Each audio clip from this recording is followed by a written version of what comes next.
ഇഷ്ടപ്പെട്ട ആളിൻ്റെ കൂടെ നാട് വിട്ടു പോകുമ്പോൾ അമ്മയെയും അച്ഛനെയും പറ്റി ഒന്നും ഓർത്തിരുന്നില്ല. അവരുടെ വിഷമം കാണാനുള്ള മനസ്സുമുണ്ടായിരുന്നില്ല. മനസ്സിൽ മുഴുവൻ ഡെന്നീസായിരുന്നു. അവൻ്റെ ഓരോ വാക്കുകളും തന്നെ കോരിത്തരിപ്പിക്കാൻ പോരുന്നതായിരുന്നു. ഇനിയുള്ള കാലം അവൻ്റെ കൂടെ സുഖമായി ജീവിക്കണം, അതുമാത്രമേ ഉണ്ടായിരുന്നുള്ളൂ. വിനീതയെയും കൊണ്ട് അവൻ ബാംഗ്ലൂരിലേക്കുള്ള ബസ്സിൽ കയറി. എത്രയും പെട്ടെന്ന് അവിടെ എത്തിയാൽ മതി. അവിടെ അവന് ഒരു ചെറിയ ജോലിയുണ്ട്. ഇപ്പോൾ ഒരു കുഞ്ഞു വീടും ശരിയാക്കിയിട്ടുണ്ട്. അത് രണ്ടും ആയിട്ടുണ്ടെങ്കിൽ തന്നെ വന്ന് വിളിക്കാം എന്ന് മുൻപ് പറഞ്ഞിരുന്നു. രണ്ടും തയ്യാറാക്കി തന്നെയും കൊണ്ട് പോവുകയാണ് പാവം. ജോലി ഇപ്പോൾ കിട്ടിയതേയുള്ളൂ. അതുകൊണ്ട് തന്നെ സാലറി കിട്ടാൻ 1 മാസം കഴിയും. അതുവരെ കഴിയാനുള്ള വക എന്തു ചെയ്യുമെന്ന് ചോദിച്ചപ്പോൾ ഞാൻ തന്നെയാണ് പറഞ്ഞത്, അച്ഛൻ എനിക്കായി ഒരുപാട് സ്വർണം സൂക്ഷിച്ചു വച്ചിട്ടുണ്ട്, അതും എടുത്തുകൊണ്ട് വരാമെന്ന്. അതൊന്നും വേണ്ട, നിന്നെ നോക്കാൻ എനിക്കറിയാം എന്ന് പറഞ്ഞിരുന്നു അവൻ. അവനെക്കുറിച്ചോർത്ത് എനിക്ക് അഭിമാനം തോന്നി. എങ്കിലും ഞാൻ എടുക്കാം എന്നും പറഞ്ഞ് സ്വർണമെല്ലാം കയ്യിൽ കരുതിയിരുന്നു. ഏകദേശം 45 പവനോളം വരും. ഇനിയും സ്വർണമെടുക്കാനുള്ള പണം അച്ഛൻ ബാങ്കിലിട്ടിരിക്കുകയാണ്. ബസ്സിൽ ദീർഘദൂര യാത്ര തന്നെ ഉണ്ടായിരുന്നു. ബാംഗ്ലൂരിലെത്തിയതും അവനൊരു ടാക്സിയും വിളിച്ച് എന്നെ ഒരു കുഞ്ഞു വീട്ടിലേക്ക് തന്നെയാണ് കൊണ്ടുപോയത്. ചെറിയ വീടായിരുന്നു എങ്കിലും സന്തോഷം തോന്നി. ഇനിയുള്ള കാലം ഞങ്ങൾ ജീവിക്കേണ്ടത് ഇവിടെയാണ്. എനിക്കും കൂടി ഒരു ജോലി കണ്ടുപിടിക്കണം. എന്നിട്ട് അത്യാവശ്യം 2 പേർക്കും വരുമാനമാകുമ്പോൾ ഇതിലും നല്ലൊരിടത്തേക്ക് മാറണം എന്നൊക്കെ കരുതി. ജനൽ തുറന്ന് ഞാൻ കാഴ്ചകൾ കണ്ടു. അടുത്തെല്ലാം വീടുകളാണ്. അന്നേരം എൻ്റെ പുറകിൽ നിന്ന് അവൻ എന്നെ കെട്ടിപ്പിടിച്ചു. ദേഹത്ത് ഒരു കോരിത്തരിപ്പ് തോന്നി. ഞാൻ തിരിഞ്ഞു നോക്കി. പക്ഷേ ഞാൻ പ്രതീക്ഷിച്ചതുപോലെ അത് ഡെന്നീസ് ആയിരുന്നില്ല, മറ്റാരോ. ഞാൻ ഉറക്കെ കരഞ്ഞു. പക്ഷെ പ്രയോജനമൊന്നും ഉണ്ടായിരുന്നില്ല. ആരും രക്ഷയ്ക്കെത്തിയില്ല. അയാളുടെ ശക്തിക്ക് മുന്നിൽ എനിക്കൊന്നും ചെയ്യാൻ കഴിഞ്ഞില്ല. എൻ്റെ ദേഹത്തെ വസ്ത്രങ്ങൾ ഓരോന്നായി അയാൾ അഴിച്ചുമാറ്റി എന്നെ ക്രൂരമായി ഭോഗിച്ചു. എന്താണ് എനിക്ക് സംഭവിക്കുന്നത് എന്ന് പോലും മനസ്സിലാവാതെ ഞാൻ അവിടെ തളർന്നു വീണു. ഏറെ കഴിഞ്ഞ് ബോധം വന്നപ്പോൾ ഞാൻ കട്ടിലിൽ കിടക്കുകയായിരുന്നു. എൻ്റെ തൊട്ടരികിൽ എന്നെ കീഴ്പ്പെടുത്തിയ അയാളുമുണ്ട്. എണീറ്റപ്പോൾ എനിക്കാകെ ഭ്രാന്ത് പിടിക്കുന്നത് പോലെ തോന്നി. എൻ്റെ ഡെന്നീസ് എവിടെയാണെന്ന് പോലും അറിയില്ല. അറിയാത്ത നാട്ടിൽ വന്നതുകൊണ്ട് അവനെ ഇവരെല്ലാം ചേർന്ന് ഉപദ്രവിച്ചിരിക്കുമോ? എൻ്റെ ഉള്ളിൽ ഓരോ ഭയം ഇങ്ങനെ വന്ന് ഉരുണ്ടുകൂടാൻ തുടങ്ങി.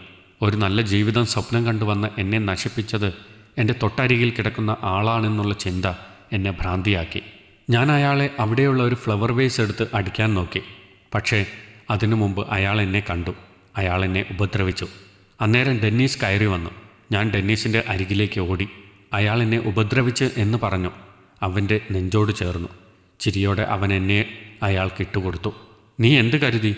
ഡെന്നീസിൻ്റെ ജീവിതത്തിലെ ആദ്യത്തെ പെണ്ണാണ് നീയെന്നോ? എങ്കിൽ കേട്ടോ, എനിക്ക് തന്നെ ഓർമ്മയില്ല ഞാൻ എത്ര എണ്ണത്തിനെ ഇവിടെ കൊണ്ടുവന്ന് ഇതുപോലെ വിട്ടിട്ടുണ്ടോ എന്ന്. ഒന്ന് കയ്യും കണ്ണും കാണിച്ചാൽ മയങ്ങി വരാൻ നിന്നെപ്പോലെയുള്ള ഓരോരുത്തമാർ ഉള്ളതുകൊണ്ട് എന്നെപ്പോലെയുള്ളവർ ഇങ്ങനെ അല്ലലില്ലാതെ ജീവിച്ചു പോകുന്നു. അതും പറഞ്ഞ് അവൻ ഉറക്കെ ചിരിച്ചു. എനിക്ക് ദേഹം തളരുന്നത് പോലെ തോന്നി.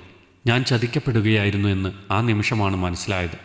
സ്വന്തം അച്ഛനെയും അമ്മയെയും ചതിച്ച് അവൻ്റെ കൂടെ ഇറങ്ങി പുറപ്പെട്ടതിന് എനിക്ക് കിട്ടിയ ശിക്ഷ. പിന്നെയും ആരൊക്കെയോ വന്നു എൻ്റെ മാംസം തേടി. അവർക്ക് മുന്നിലെല്ലാം തകർന്ന് ഒരു പാവയെപ്പോലെ എനിക്ക് നിന്ന് കൊടുക്കേണ്ടി വന്നു. ഒടുവിലെത്തിയതാണ് കാസിം എന്ന് പറഞ്ഞ് ഒരു ലോക്കൽ നേതാവ്. കീഴിൽ ഒരുപാട് ഗുണ്ടകളും രാഷ്ട്രീയത്തിൽ പിടിപാടും ഉള്ള ഒരാൾ. അയാൾക്കെന്നെ നന്നേ ബോധിച്ചു. അയാൾ എന്നെ അവിടെ നിന്ന് വിലക്ക് വാങ്ങി.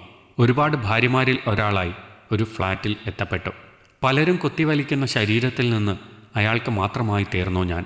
അയാൾക്കെന്നോട് പ്രണയം തോന്നാൻ തുടങ്ങി. ഞാൻ എന്താവശ്യപ്പെട്ടാലും ചെയ്തു തരും എന്നൊരവസ്ഥയായി. അന്നേരം ഞാൻ അയാളോട് ആവശ്യപ്പെട്ടത് ഒരു കാര്യം മാത്രമായിരുന്നു, ഡെന്നീസ്. പറയുന്നതിന് മുമ്പ് തന്നെ ഡെന്നീസിനെ പിടിച്ചുകെട്ടി എൻ്റെ മുന്നിൽ കൊണ്ടുവന്നിട്ട് തന്നു. ഇഞ്ചിഞ്ചായി ഞാൻ അയാളെ വേദനിപ്പിച്ചു. ഇരുമ്പ് തണ്ടുകൊണ്ടുള്ള പ്രഹരമേറ്റ് അയാൾ അലറിക്കരഞ്ഞു. അയാളുടെ കരച്ചിൽ എനിക്ക് വല്ലാത്തൊരാവേശം പകർന്നു. വീണ്ടും ഞാൻ അയാളെ ഉപദ്രവിച്ചു.